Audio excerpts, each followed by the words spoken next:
But we don't know the day.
Hi, everybody. Can you hear me?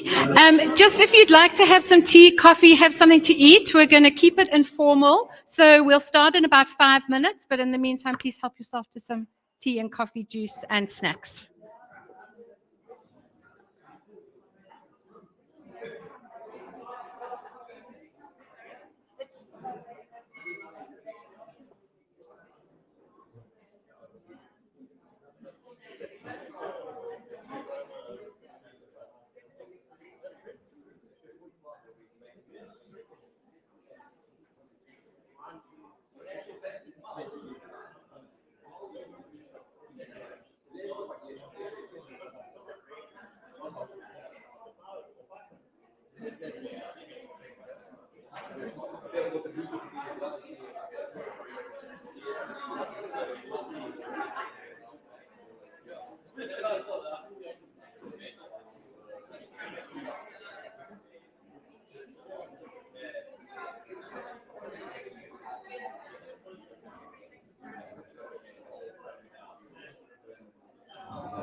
Okay.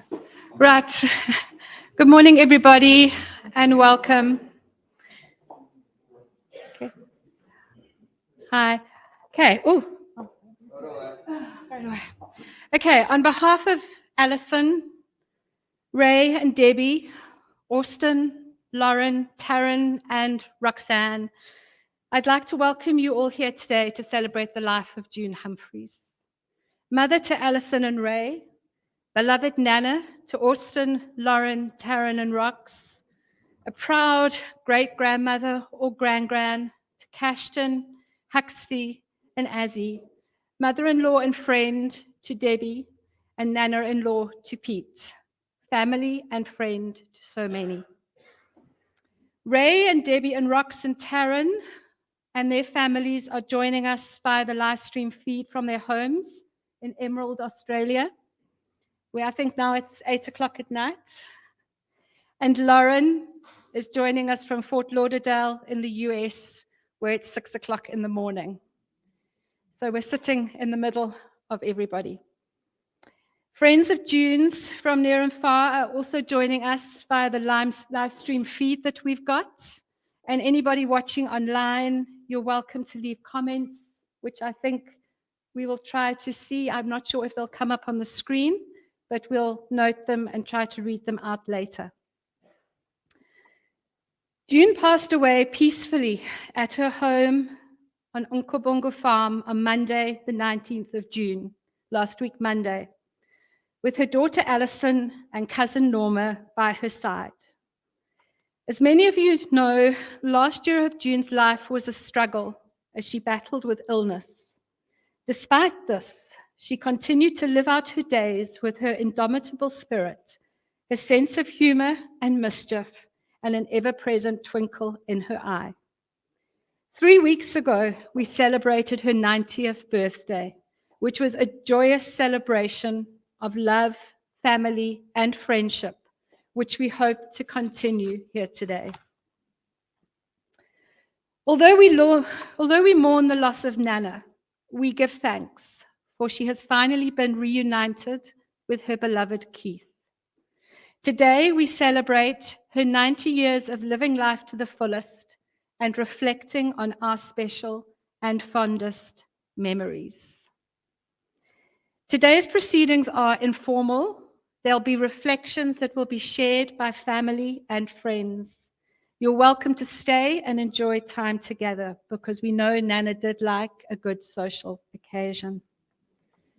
I'd now like to ask Paul Engelbrecht to come up and say a short prayer. Good morning, everybody. I've been asked to open in prayer. For me, a great privilege. Thank you. Heavenly Father, we thank you for the life of June. We thank you for the joy and the spirit she had too. We just thank you for all being here. Just the number of people here shows the love that June had. And for this, we give great, great thanks unto you, Jesus. And now I'd like you to join me in prayer. The prayer that's so badly forgotten in our country, which I find is so sad. If you would like to join me, please do. Our Father, who art in heaven, thy kingdom come.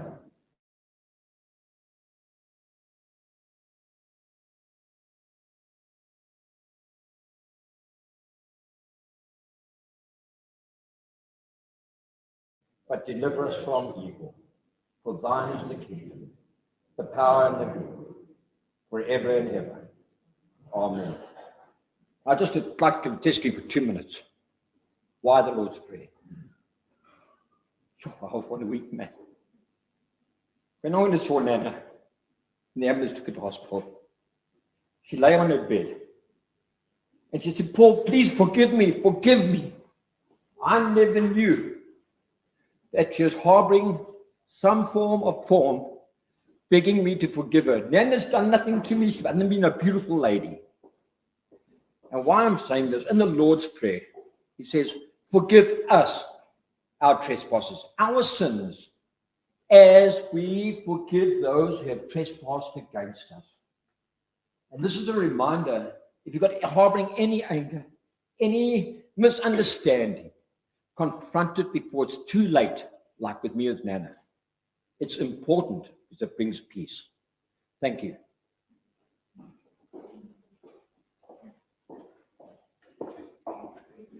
Thank you, Paul.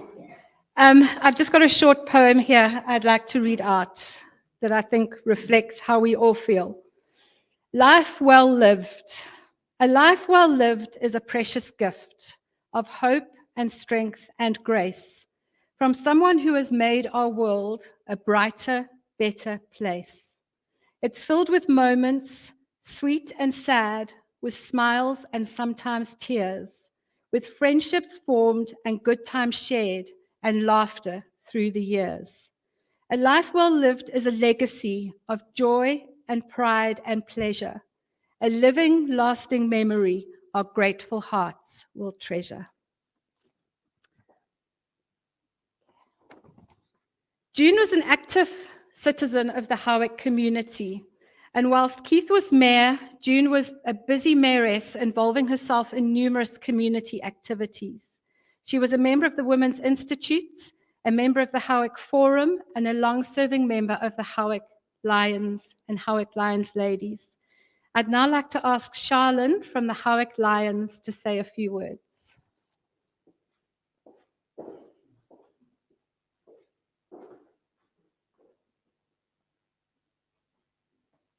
Good afternoon, everybody.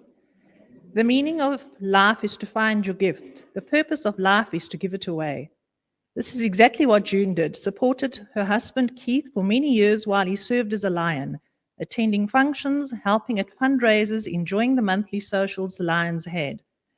She was a hard worker, enjoyed all these special occasions. She didn't enjoy the cold weather and always used to leave Howick to a warmer climate. At her 90th birthday, I learned that she was a mayoress, another great work of honor. Dear June, it has been an immense privilege to have been your friend, and today I stand amongst those who knew you well to honor your memory. I know that everyone here shares the pain of your absence, but also cherishes the moments spent with you. Before I conclude, I want to say that I'm forever grateful to have shared even a fragment of your journey.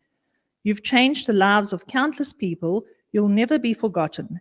As we, the Lions, bid you farewell, know that your spirit remains with us always. Thank you.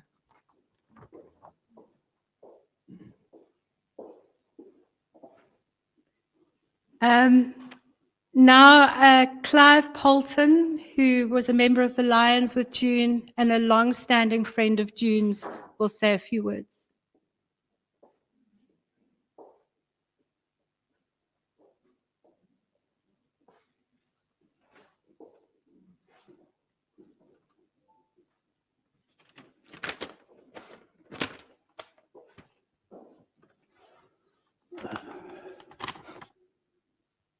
June was a great lady, a great friend, and an example we should follow. Like me, June was from a farming family and reminded me always of that hard work and clear thinking was a way to achieve success. And I'm sure she imprinted that on her students. Keith Humphries was a founder member of the Lions Club of Howick, which was chartered in April 1974. Thus, June has been a lioness for over 50 years. On joining the Lions Club of Howick, Yvonne and I became friends of the Humphries, and June was very caring of Yvonne during her frail years.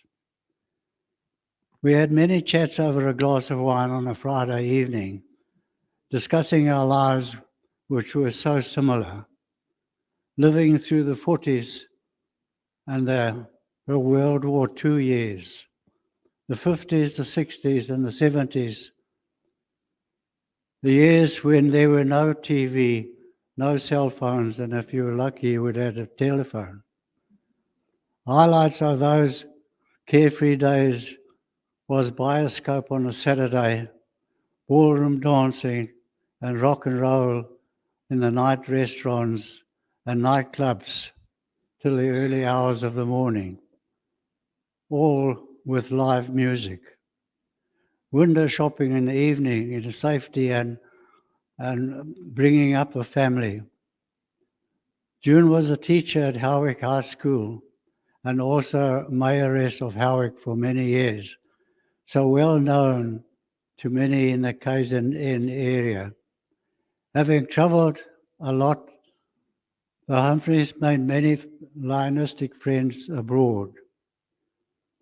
June was very supportive of Keith during these years and remained a dedicated lioness, always willing to help when she was able.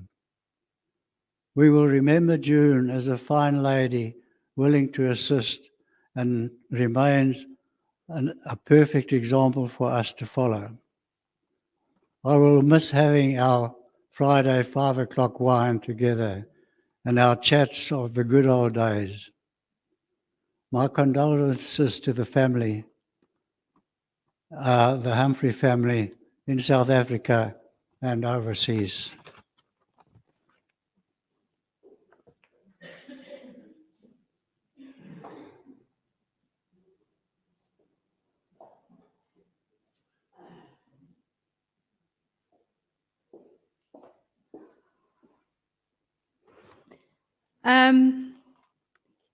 Family in Australia, Ray and Debbie, Rox and Taryn and families.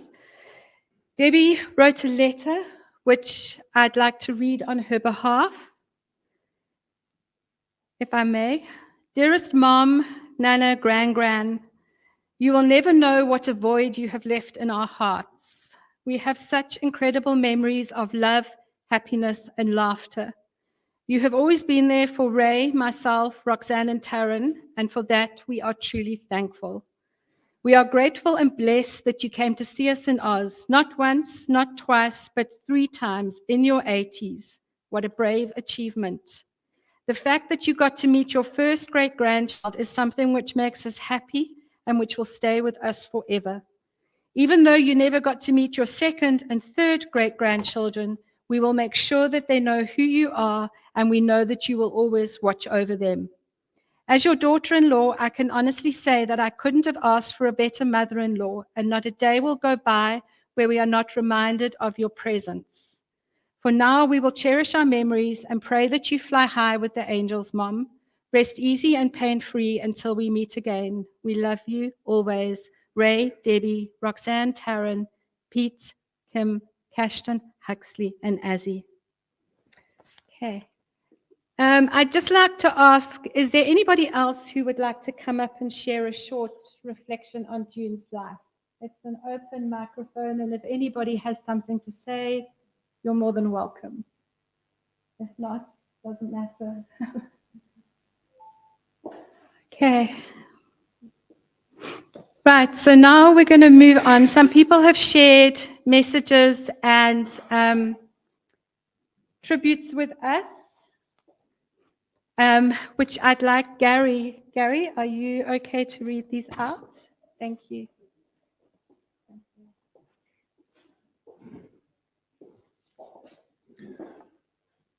Yeah, thank you to those people who have sent in some stories. And these are their words. From Thelma van Dyk. My late husband Gerald and I lived in Howick for many years and were friends with June and Keith since our daughters were christened. That's over 60 years ago. We had such wonderful times together at the farm and at each other's houses. Although Gerald and I moved around a bit, we always kept in touch and stayed friends. I was fortunate to be able to visit with her the last time she stayed in the caravan at Belito. I will miss June and our friendship that has spanned the years as we were very close. Our sincerest condolences to Alice and Ray and your families. From me being Thelma, my family with loves, Thelma. From Myrna Roberts. I met June on a flight back from Australia in 2017. We sat next to each other. We chatted the entire way back to South Africa. June joked with a cabin attendant that he looked like he should be a rugby player and not an air steward. We have remained in touch ever since. And from Di Timka, June's niece. I will always remember June because of her high-heeled shoes, of which she had many.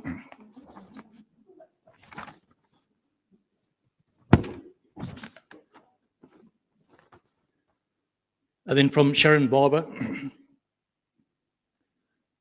Alison asked me to say a few words, and as I met on the same day as I met Ali when she was 18, so we do go back quite a while. First day of registering for college, Ali and Nana were sitting behind us. I was also with my mom. Nana leaned over to ask a question, and from that day on, Alison and we were friends. As we discovered, we were in the same area of studying, so we would be spending a lot of time together. Nana went home, Alison went into res. We will not go into detail what happened at college. On weekends, Addie was always checked into my house, and during holidays, I checked into the Humphries household at Dry Mountain. Nana and Pa always made me feel welcome. Even though I was in Durban, after Alison was teaching in different parts of the Midlands, We always remained in contact and good friends. Getting the privilege of maid of honor for Alison at her wedding, Nana and Gran were involved from day one, even venturing down to Durbs for a fabric shopping. Not without a lunch and a glass of wine afterwards and doing some fittings. Nana always is on discussions, parties, outings, to give advice, see us girls through all our years. Nana, you have always been part of our lives from college, 21st, to marriage.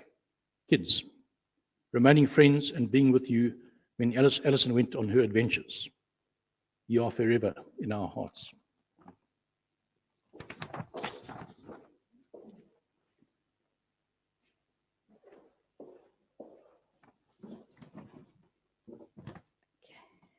All right, I'd just also like to add, before we move over to the family, and technology needs to kick in, we hope. Just from my daughter Helen, who spent many of her teenage years in the company of Nana. In loving memory of our dear Nana, who never failed to entertain us with her captivating tales of growing up in Howick. Oh, how we gather around, eager to hear her stories unfold. Her words held us in suspense as we never quite knew what unexpected twist or turn awaited us. From her vivid recollections of childhood adventures, Nana's stories painted a vibrant picture of her life in Howick. Her stories transported us to the past where mischief and laughter were the order of the day. Nana's stories were delightfully unpredictable, leaving us in fits of laughter and awe. Though we may never have mastered the art of predicting her next line or story, her stories will forever remain etched in our hearts, cherished treasures that remind us of her warmth, wit, and the joy she brought to her lives. Rest in peace, dear Nana, and may your tales continue to bring smiles to the heavens above. Right, technology. Can it kick in, please? Ray in Australia, we need to cross over to Ray and Debbie and Rox and Taryn and families. Things are happening. There we go. Thank you. Raymond, can you hear us? To Ray and Debbie and Rox and Taryn and families. Things are happening. There we go. Thank you. Raymond, can you hear us? To Ray and Debbie and Rox. Yes, we can hear you. And can you hear us? Things are happening. There we go. Thank you. Raymond, can you hear us? To Ray and Debbie and Rox. Yes, we can hear you. And can you hear us? Things are happening. There we go. Thank you. Hello? Can you hear us? To Ray and Debbie and Rox. Yes, we can hear you. And can you hear us? Things are happening. There we go. Thank you.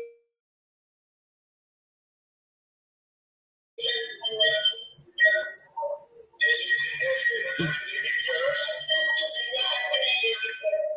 Actually, turn your one down.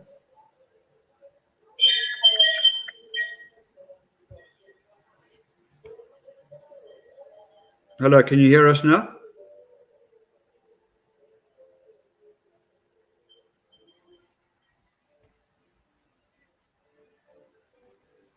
You can hear us. Good. Thumbs up. To a dear mom from the family in Australia, we do dearly miss you. And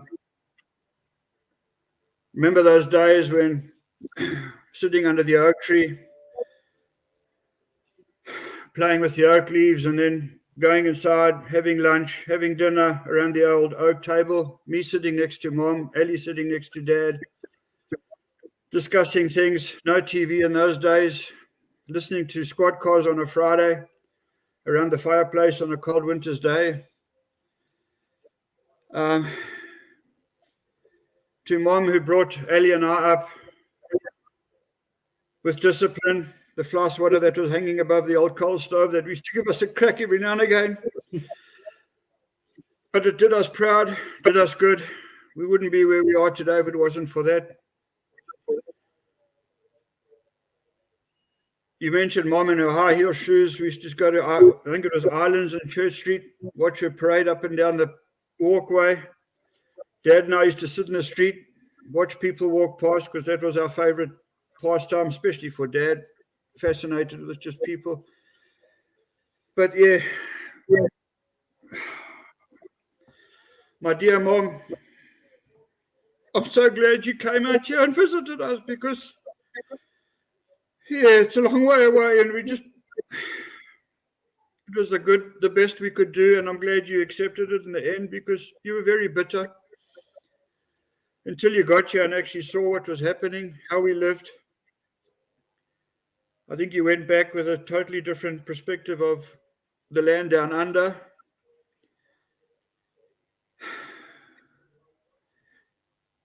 I can still imagine you sitting outside there shouting, Keith, telephone, and Dad saying, who is it? I don't know. And yeah, how sad it is.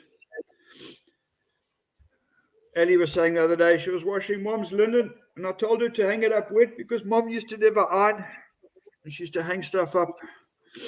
How she never fell on that wet floor, I don't know. But she was just so lucky that she made it this long. Sorry, guys, I'm not very good at speeches. But yeah, to Ellie, to the family in South Africa, to everybody that called Mom, Janine, Gary, Les, Sharon. Oh, geez, names are just too old to remember all of them. But I thank you all for being there for Mom, being happy for her, making her happy. Just having dinner with her and that pressure cook of her, she would have been an absolute star. Prestige used her as a sales agent for their pressure cooker. She made some awful curries. I mean, awesome curries. Some lovely onion sour, that bitter onion gravy that she used to love. And God, they were good meals. No matter how tough the meat, she made it edible. It was brilliant. Ellie, thank you so much for doing all this for me, not being there. I appreciate it, my girl. And please just reach out if you need any help. I can do what I can from this side of the world. And thank you to everybody who's there. Oh, God, this is not good. To Mom, when you got to the pearly gates, I hope Dad was there waiting for you. He probably had a whiskey in his hand, and he probably had a whiskey as well. Probably the second time he's ever got drunk in his life, probably seeing you come back to meet him, which is a godsend. I can imagine them talking about things, reminiscing. Yeah. Ellie, thank you once again. Rebecca, thank you for being there for Ellie and everybody else. Rox, Taryn, Pete, Kim, thanks for being so supportive over here. And the grandkids, they will understand what Nana was all about when they're old enough to understand, and we can explain. Thank you, guys. God bless. And yeah, just thank you. Thank you very much.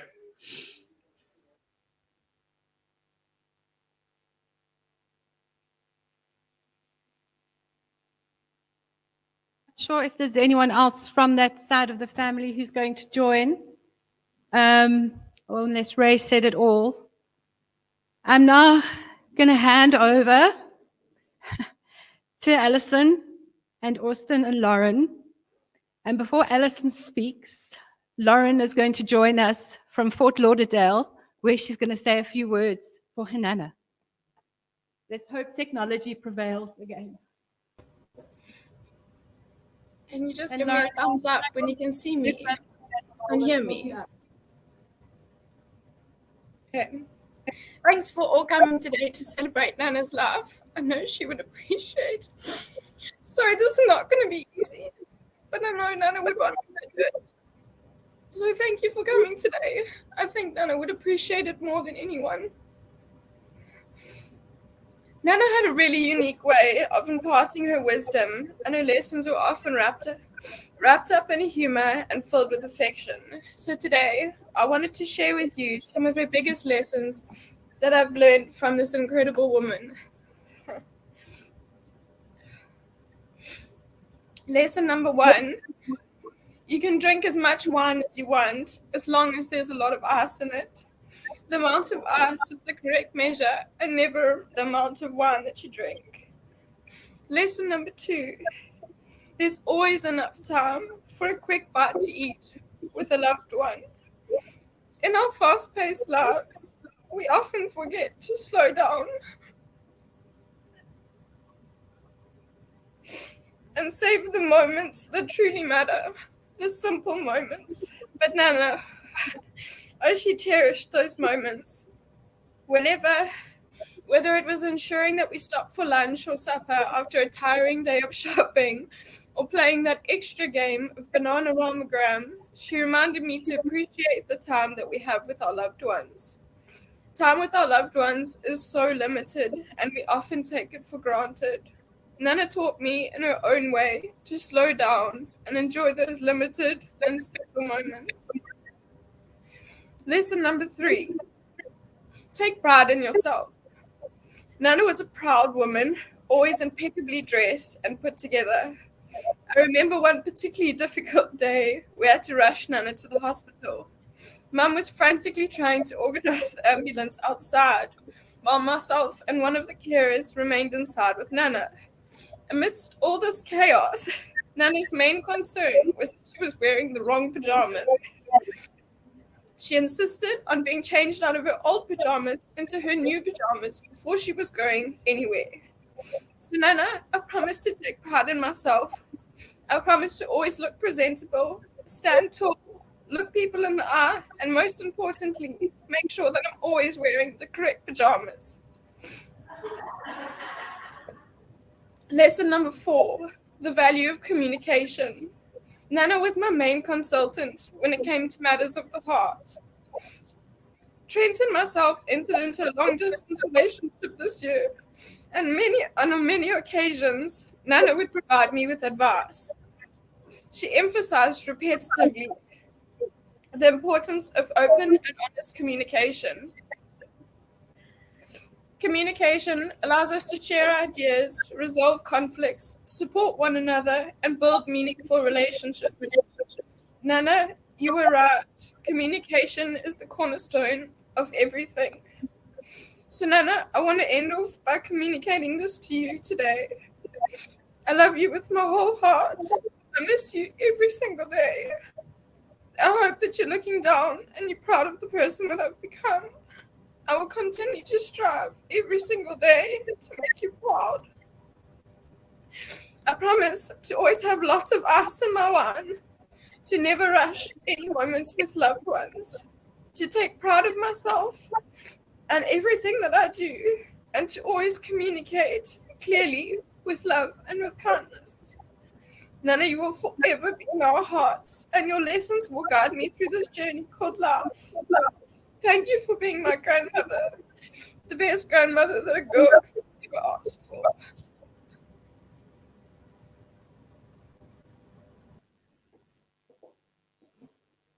Lauren, that was incredibly brave and well done. And I'm so glad technology allowed us to share this special time with the family overseas. Now I'm going to hand over to Ali, who will pay her tributes.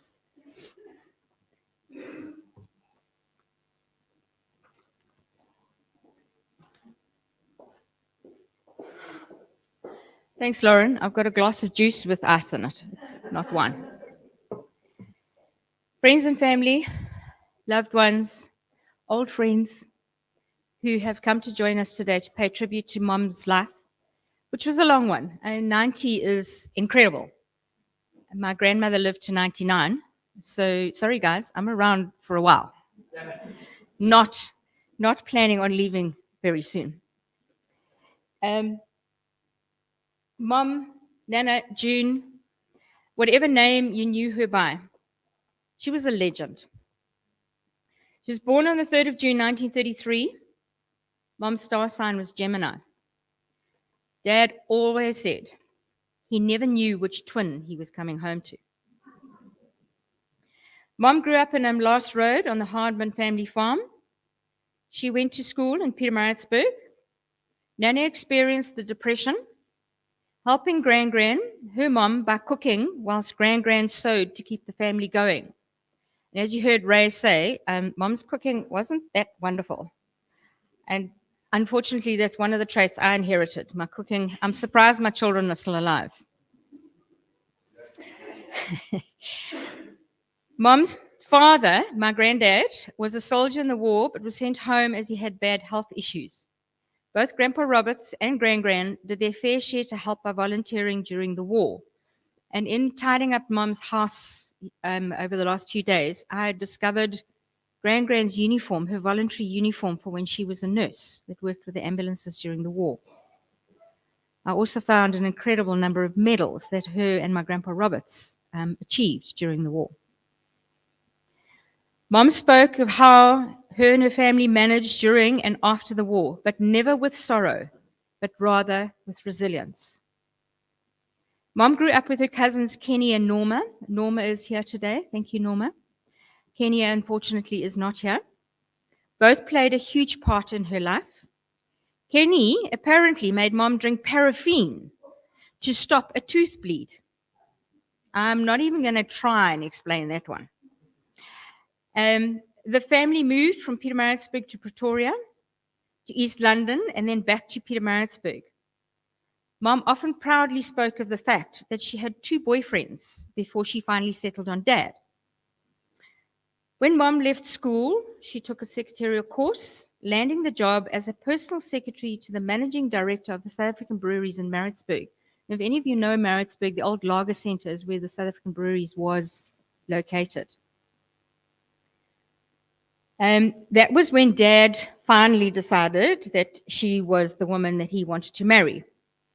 And Mom used to travel by train to Howick to see Dad over the weekends. Otherwise, if she didn't come to Howick, Dad would ride his bike to see Mum, and then he'd come back in the early hours of the morning in time for milking. That's true love, that.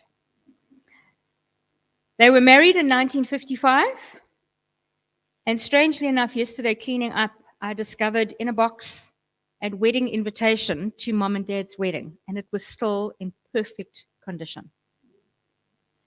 I made my arrival in 1959, and Ray arrived in 1963.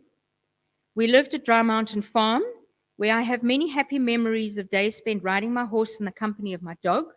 Nothing's changed. Ray spent his time driving tractors with the staff and being on the farm with Dad. Dry Mountain Farm is now divided up into Wessa Umgeni Valley, Amberley, where the original homestead was. Sadly, it was demolished, and Amber Valley. When Mum and Dad moved off Dry Mountain, they moved to where Amber Valley is now. For those of you who know Amber Valley, there is a big tree with garden gnomes, and that was where Mum and Dad's house was. When they sold to Amber Valley, they moved to where Nana lived until her passing, which is known as Nkobongo Farm. Nana, always the social person, and I think that's why she liked butterflies, because she was really a social butterfly. She lived a wonderful life, filled with friends and family. I remember the homestead always having a festive vibe. We always had visitors and many social occasions. The close circle of friends got up to lots of mischief. That's where we learned it from. June Ramsey, who's present here today, who shares a birthday with Mum and who celebrated her 89th birthday with Mum 3 weeks ago, probably can fill you in with some of the inside antics. Please make sure I'm not in earshot, because I don't want to know. The team made up of Thelma and Gerald van Dyke, Mike Scott and Av Scott, June and Dave Ramsey, Sheila and Cecil Collins, Arthur and Fluffy Warren. There were a whole group of them. They ventured from chasing poachers, rescuing injured staff. I remember an injured staff member arriving at the kitchen door with an axe in his head. I think John and Robert, you would probably also be able to tell many stories of the antics of Dry Mountain Farm. There was a particular event where Dave Ramsey ran over the back of Dad's dairy cows because he was chasing thieves that were stealing milk. So there were lots of adventures to be had on old Dry Mountain Farm.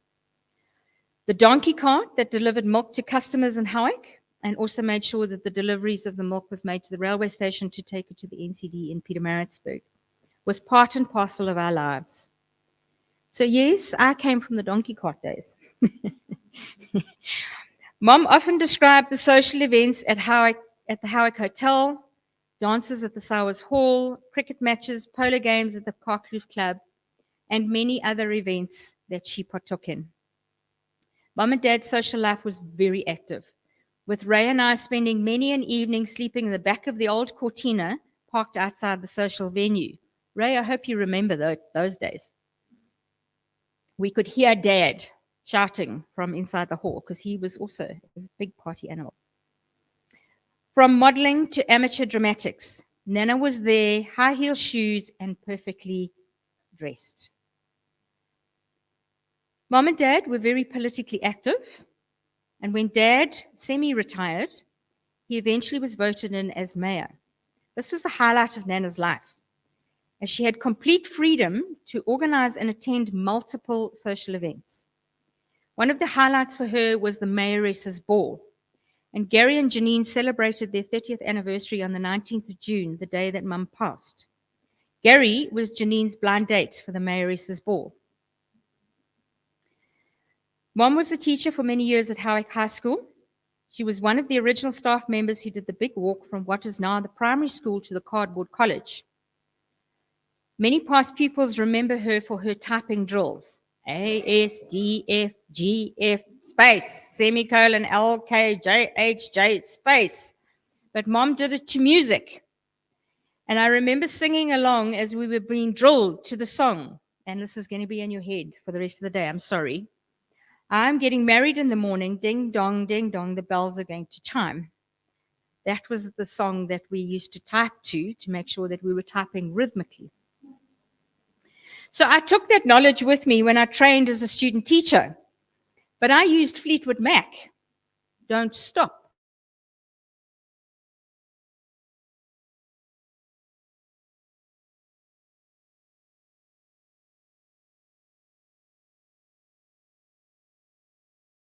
I'm going to use a lesson from Nana where I'm going to teach the students via music. My students were used to it because I'd been doing it for them. So when the supervisor came to supervise, she was horrified that I had used Fleetwood Mac because, that was like not supposed to happen for a teacher.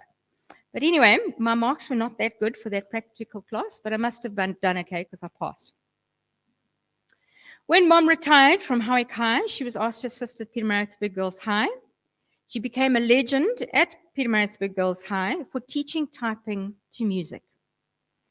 I was very fortunate to work with my mum as she came to assist as a temporary typing teacher at Plesseslaw Technical College, where I was the head of the department. I was her boss. I could boss her around for a change. Jenny Jackson was also at the college with us. And Sandy van Willig, who is unfortunately not able to be with us, but sent her love. And a number of the staff used to go jolling on the well-known Polar Tavern on a Friday afternoon after lectures. Yes, Mom was the bad influence. It had nothing to do with any of us.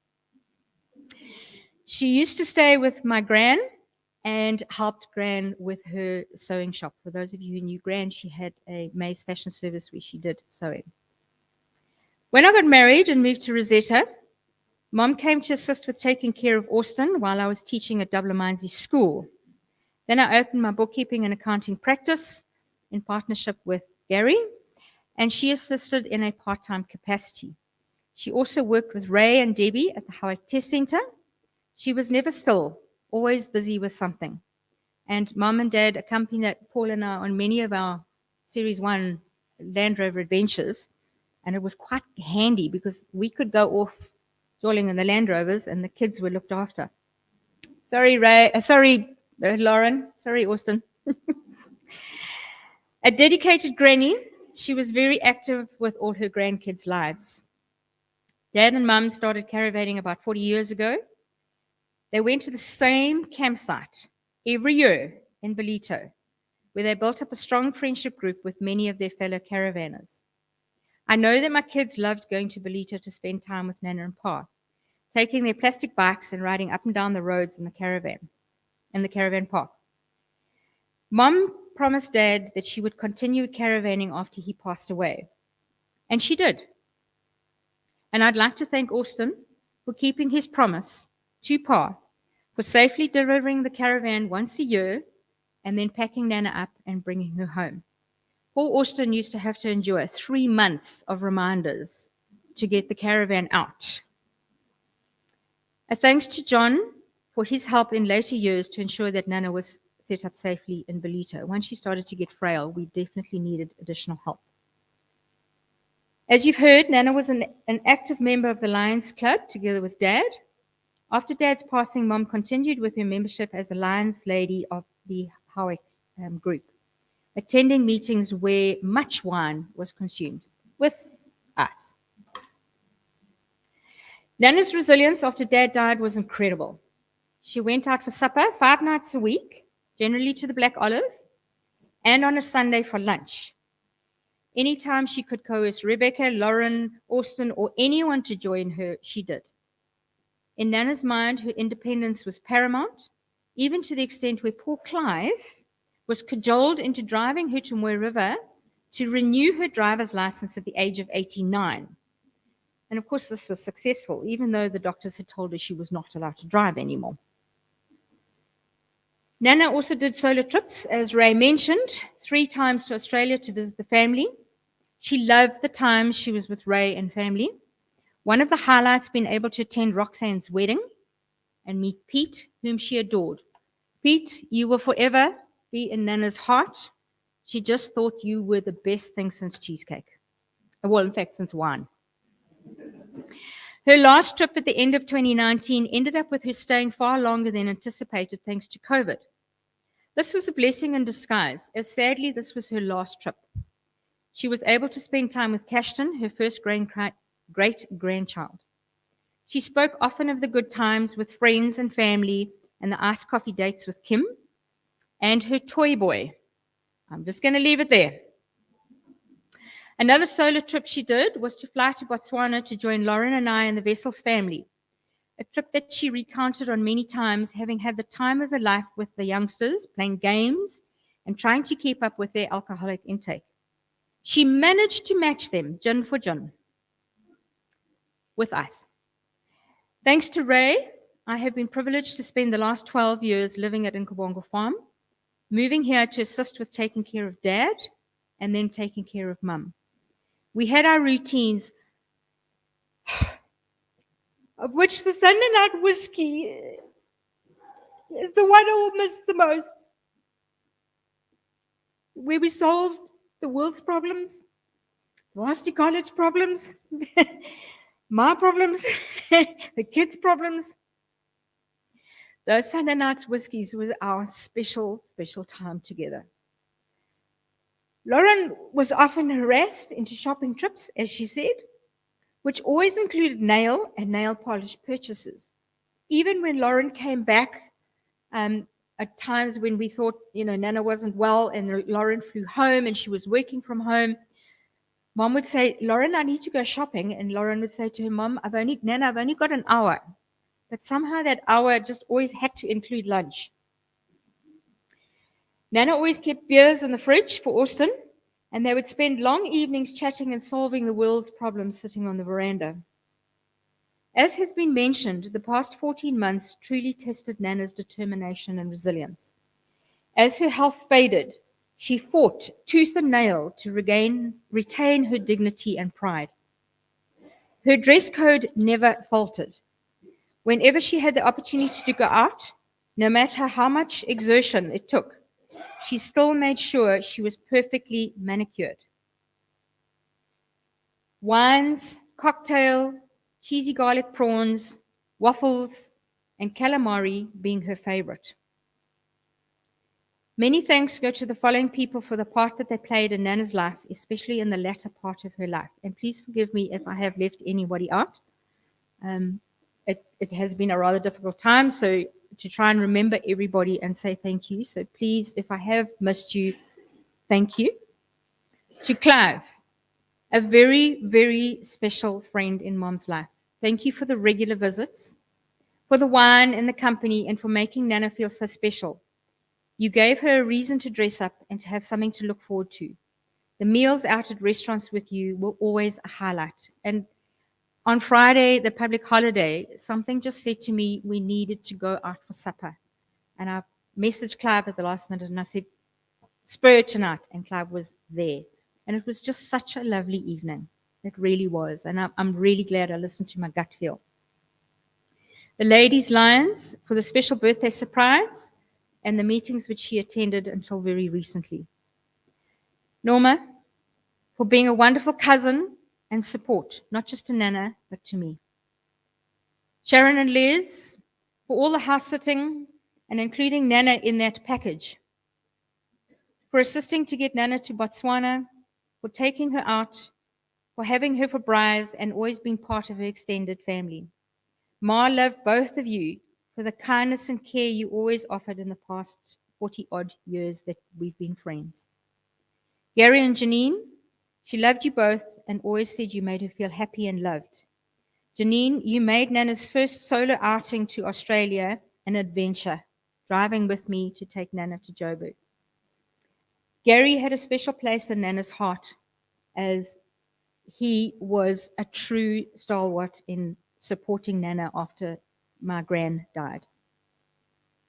Lance and the Black Olive family for entertaining her demands over the last few years and allowing her deviation from the menu choices, and of course for the wonderful 90th birthday party that they hosted for her. Jill and Barry for visiting on a regular basis and keeping her in touch with the family news. To Rebecca, who adopted Mom and cared for her on many occasions when I was away walking or away for work or on my trip to Australia. Thank you for allowing Mom to bully you into meals, both at restaurants and at home. Thank you also for the support over the past few months. You were my voice of reality. Thank you for listening calmly and then saying, may I suggest, which often was the resolution to the situation. Liesel, my boss, and whom I'm also very blessed to call a friend, supported me through many difficult months, listening with quiet calm and being my voice of reason. Austin and Lauren, who have been a pillar of strength to me and have always been so kind to Nana and making her so proud. In Lauren's absence, Austin has had to be the double child because he's had to support me in, as I say, in Lauren's absence. Ray and family for allowing me the privilege of being part of both Nana and Pa's life on a day-to-day basis. Carmen, who is unfortunately not here today, Mom called you her physio-terrorist. She loved and adored you and looked forward to your visits. Carmen's personal interest and attention to Nana often extended to after hours and weekends, which was incredible. And personally from me, I would like to make a note of Carmen's support as her physiotherapist, not terrorist. To Paul, who's been in my life since I was 23, Mom adored you as well. And for all the adventures that we did, including the night that we got stuck in Lesotho and when we managed to get a phone call through, she didn't know who the hell was talking on the phone. To Linda, who stepped in to assist when Nana first went into hospital. You put up with a lot of difficult times, but you did it with grace and kindness. Thank you. And last but not least, Mark and Lorraine of Nightingales and the Nightingale team. Who knew that a chance meeting waiting for pancakes at the Carcliff Market would result in the empathetic and personal care that you and your staff gave to Nana? The carers, Happy, Deli, Maureen, and very recently Purity, were unbelievably kind and supportive to both Nana and I. Happy and Deli walked into a very anxious time and calmed the waters, and soon Nana was comfortable and in a routine. The last week of Nana's life was particularly difficult, with me behaving extremely badly and emotionally. Mark and his team and the carers took personal care and calm control while I was struggling. I do apologize for the colorful language that I often resorted to out of sheer desperation. Thank you, Mark, for being with me on Saturday morning when Mom fell. You will never know how much your support meant to me. Thank you to friends and family who have been part of Nana's life. Nana was an incredible oral historian, and we know that her history lives on in her adored grandchildren and great-grandchildren. And again, if I have omitted anybody, please excuse me. It's not that I didn't think of you, it's just my head has been a bit in a different place. Ray and I were extremely privileged to have had June and Keith as our parents. Long may their legends live on in our children. Thank you.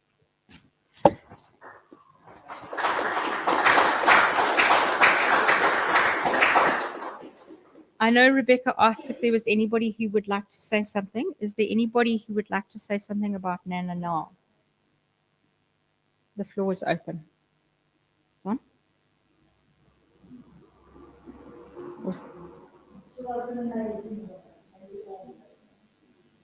You worked with her at the test center, you would know.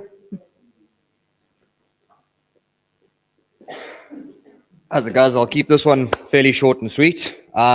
I was Nana's favorite grandson. Thanks, Pete, for ruining that one. I was the one and only grandson until my cousin decided to marry Pete, which I'm glad Pete is in the family.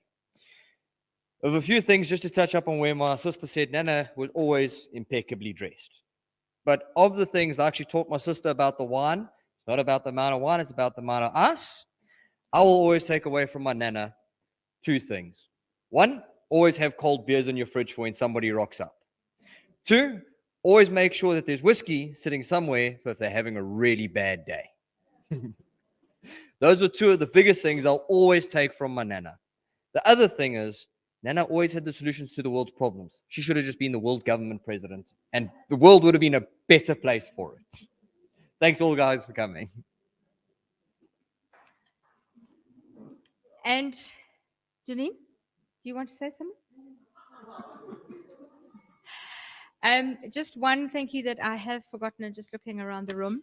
Heidi, who has been my partner in crime with walking, and the reason why I got Willow. If you don't know who Willow is, it's my dog.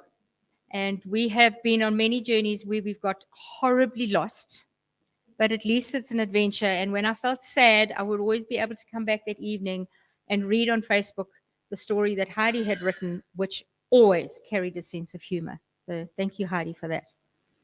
And on that note, please eat. There's tea and coffee. Sorry, there's no wine. Eat and socialize. And please share the stories of Nana with one another, because I know she would have loved that. Thank you very much for making the effort and giving up your time during the course of the day. And if I could just have a word with the three carers, please. Thank you. Thank you, everybody. And to Rebecca, thank you for emceeing. Thank you.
What did you say? You see the vibrator. Here's the vibrator. No, I don't think I'll use the vibrator.